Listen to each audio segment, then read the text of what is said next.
గొప్పతనం ఏంది అంటే బాగా వర్షం పడ్డది అనుకోండి, పైన మహారాష్ట్రలో బాగా వర్షం పడ్డది, ఎక్కువ వర్షం వచ్చింది అనుకో, ఎస్ఆర్ఎస్పి మొత్తం నిండుతుంది, నిండి రెండు దిక్కుల పొంగుతుంది.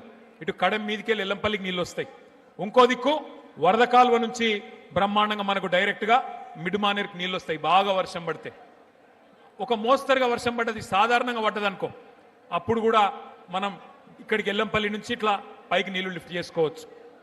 రెండో మార్గం. మూడో మార్గం, ఎక్కువ వర్షం పడితే ఫ్లడ్ ఫ్లో నుంచి మిడ్మానేరుకి నీళ్ళు తీసుకుపోవచ్చు. మామూలుగా వర్షం పడితే ఎల్లంపల్లి నుంచి తీసుకోవచ్చు. ఏ వర్షం లేకపోతే, ఇబ్బంది ఉంటే, కరువు ఉంటే, ఇయాల ఉన్న పరిస్థితి ఉంటే దానికి పరిష్కారమే కాళేశ్వరం దగ్గర కన్నెపల్లి దగ్గర పంపులు చాలు చేసి నీళ్లు తీసుకుంటందుకే కేసీఆర్ గారు పెట్టిన ఈ ప్రాజెక్టు. అంటే ఈ ప్రాజెక్టు యొక్క గొప్పతనం ఏంది అంటే గది. ఏ పరిస్థితుల్లో కూడా తెలంగాణకు కరువు రాకుండా 500 సంవత్సరాల గోదావరి ప్రవాహం మొత్తం స్టడీ చేసి అధ్యయనం చేసి ఎక్కడికి వెళ్ళి నీళ్లు పట్టుకోవచ్చని దేవులాడి అక్కడ కేసీఆర్ గారు ప్రాజెక్టు కట్టిండు. ఇవాళ 2 పిల్లర్లు కుంగిపోతే 32 నెలలైంది రేవంత్ రెడ్డి ప్రభుత్వం వచ్చి.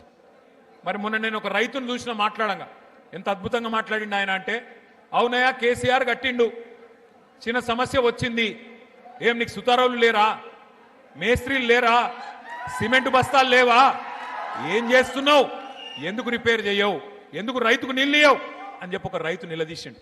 నిజంగా చెప్పాలంటే ముఖ్యమంత్రి మాట్లాడే ఫాల్తూ మాట 1,00,000 కోట్లు కొట్టుకుపోయినాయి అంటాడు. వాస్తవం ఏంది, 2 పిల్లర్లు కుంగినాయి. ఆ బ్లాక్ ఒక్కటి రిపేర్ చేస్తే కూడా మొత్తం మేడిగడ్డ బరాజ్కైన ఖర్చే 4,000 కోట్లు. ఆ బ్లాక్ 7 ఏదైతే రిపేర్ చేయాలనో అదొక్కటి రిపేర్ చేయాలంటే ఒక 400 కోట్లు కావాలి. ఆ 400 కోట్లు కూడా మన ప్రభుత్వ పైసలు అవసరం లేదు.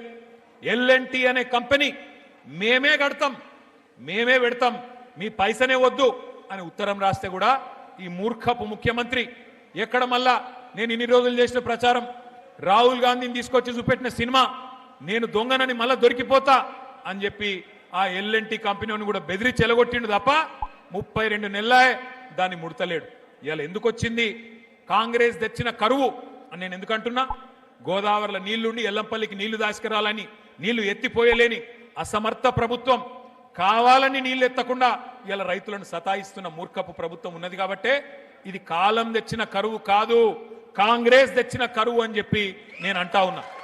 అర్థం చేసుకోమని చెప్పి నేను కోరుతా ఉన్నా. నీళ్లు లేవంటాడు మొదలు. కన్నెపల్లి దగ్గర నీళ్ళు ఎక్కడున్నాయి అంటే మేము అందరం పోయినాం. నేను, ప్రశాంత్ రెడ్డి గారు, జీవన్ రెడ్డి గారు, మా ఈశ్వరన్న, మొత్తం అందరం ఎమ్మెల్యేలు, కోవ లక్ష్మక్క అందరం కలిసి, మా జోగు రామన్న అందరం కలిసి పోయినాం. పోయి చూపెట్టినాం, నీళ్లు లేవా, ఇక్కడ కనబడతలేవా, రోజుకు 9 టీఎంసీల నీళ్లు కిందికి పోతా ఉన్నాయి, రోజుకు 3 ఎత్తిపోయొచ్చు పైకి, ఎందుకు ఎత్తుతలేవు, కింద మీ గురువు గారు చంద్రబాబు ఎత్తుతుండు కదా, నీకేం పుట్టింది రోగం అంటే లేదు, ఉలుకు లేదు. ఒక రోజేమో నీళ్లు లేవంటాడు, రెండో రోజేమో ఇంకో కథ పెట్టిండు. వాడెవడో చెప్పిండు ఎన్డీఎస్ఏ అని చెప్పిండు, వాడు చెప్పిండు నేను ఎత్తిపోయా అంటాడు. నేను అది కూడా అడిగిన, ఇప్పుడు ఎన్డీఎస్ఏ ఎక్కడన్నా చెప్పిందా కన్నెపల్లి కాడ నీళ్లు తీసుకోవద్దని చెప్పిందా? పైన అన్నారం మంచిగానే ఉంది, సుందిల్ల మంచిగానే ఉంది, నీ ప్రభుత్వం వచ్చినాకనే అక్కడ గ్రౌటింగ్ వర్క్ కూడా చేసిండ్రు, 2 బ్యారేజీలు మంచిగానే ఉన్నాయని ఇంజనీర్లు చెప్తున్నారు. ఏం రోగమయ్యా నీకు, కిందికి గలగలా గోదావరి ఏపీకి తరలిపోతున్నది, అక్కడ పట్టిసీమ లిఫ్ట్ నడుస్తూనే ఉన్నది, నీకేం రోగమయ్యా రేవంత్ రెడ్డి అంటే మళ్ళా ఇంకేదో పిచ్చి మాటలు మాట్లాడతాడు. మీరు చూస్తున్నారు ఏం మాట్లాడుతుండో. ఎట్లన్నాయా ముఖ్యమంత్రి గారు, మరి నీళ్ల సంగతి ఏంది, కరువు వచ్చింది కదా అంటే రక్తం రక్తం రక్తం జల్లుండ్రి, రక్తం జల్లుండ్రి, బీఆర్ఎస్ వాళ్ళది చల్లితే పంటలు వండుతాయి అని మాట్లాడిండు. మా ప్రశాంత్ రెడ్డి అన్నకు తిక్క ఉట్టింది, నిజంగా రక్తం జల్లమంటావా నా కొడక అని చెప్పి, ఇగో తీసుకోరా పోయి రక్తం అని చెప్పి రక్తం కూడా ఇచ్చిండు. రక్తం ఇచ్చి ఇగో తీసుకో, మరి తీసుకొని మాకు పొలాలకు నీళ్ళు, రైతులకైతే నీళ్ళు అని చెప్పి మన నాయకులు బయలుదేరితే ఇక ముఖ్యమంత్రికి ఫ్రస్ట్రేషన్ పెరిగిపోయింది. ఆయనకు తెలిసినవి 2 ఓట్లు తిట్లు. అయితే ఓట్లు పెడతాడు, దొంగ ఓట్లు, లేదంటే తిట్లు తిడతాడు, బూతులు తిడతాడు. 32 నెలల ఏం చేసినామని నేను అడుగుతా ఉన్నా. కేసీఆర్ గారు 10 ఏళ్ల పాటు బ్రహ్మాండంగా నీళ్ళు ఇచ్చిండు. నేను అడుగుతున్నా, ఏమైనా మాట్లాడితే ఒకటే చిల్లర మాట మాట్లాడతాడు. ఏమంటాడు, ఏ జాతి నీది, ఇది ఏం జాతి? నేను చెప్తున్నా రేవంత్ రెడ్డి, ఏ జాతి కూడా నీకు చెప్పాల్సిన టైం వచ్చింది. ఉద్యమ టైంలో ఉద్యమకారుల మీదికి తుపాకీ ఎక్కుబెట్టిన పోరంబోకు జాతి అయితే మాది కాదు. ఉద్యమకారుల మీదకి తుపాకీ తీసుకొని వచ్చిన పోరంబోకు జాతి అయితే మాది కాదు. వలస పాలకుల సంక నాకుతూ సమైక్యవాదుల సంచులు మోసిన దగుల్బాజీ జాతి అయితే మాది కాదు.